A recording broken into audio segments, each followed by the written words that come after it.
Okay, so here we are at this Weatherboard house in Northcote, and we're here to remove some rotten weatherboards because we've got some issues with moisture hanging around in this spot here, and as a result it's making the boards rotten at the joins, and we are going to remove all the boards that have rotten joins so that we can replace them in here. And you can see how we've taken off the first 10 rows, and we realized that that would be easier than trying to repair individual boards and then make a whole additional amount of joins. And as we go across, this is the reason why we've removed all those boards. There's issues that we have with water penetrating the joints, and a lack of maintenance over the years has made them swell and rot, and there was way too many of them for us to leave behind. And we continued the same theme and the same process at the rest of the house. On the side here, this is the left west side of the house, and it was just so many rotten weatherboards that it was easier to take them off again.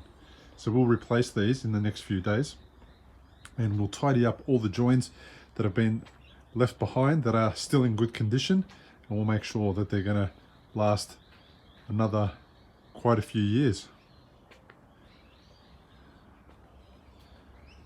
This is how bad the rot got in some places, and when it's that bad, there's really nothing to do then.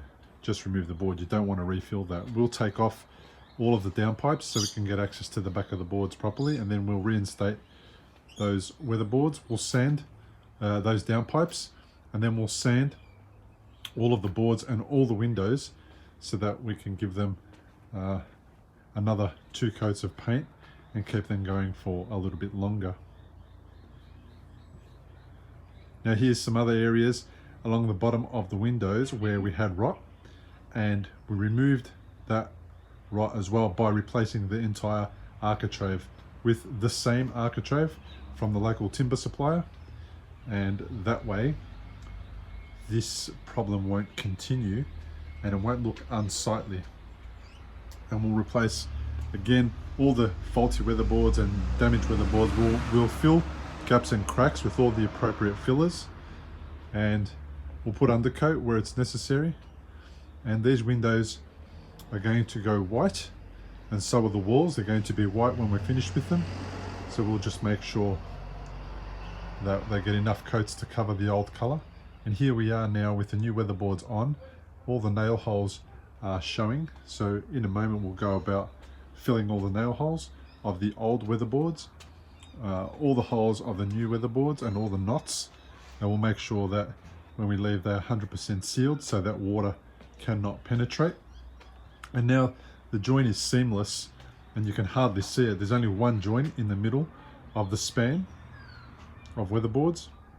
So we placed down a 6-meter weatherboard, and roughly the other piece was about 4 meters long, and there's only one joint in the middle. And we did the same on this other side, and there you go. You can see that we've removed the faulty architrave, or the rotten architrave, and we're just going to tidy up all the stuff that's going on in the back of this weatherboard, in the back of this architrave, because it looks like it was a bit messy when it was put on by the previous contractors. And now everything's looking really fantastic, and in a moment we'll go about filling all those holes and remove any imperfections, and also make sure that water cannot penetrate.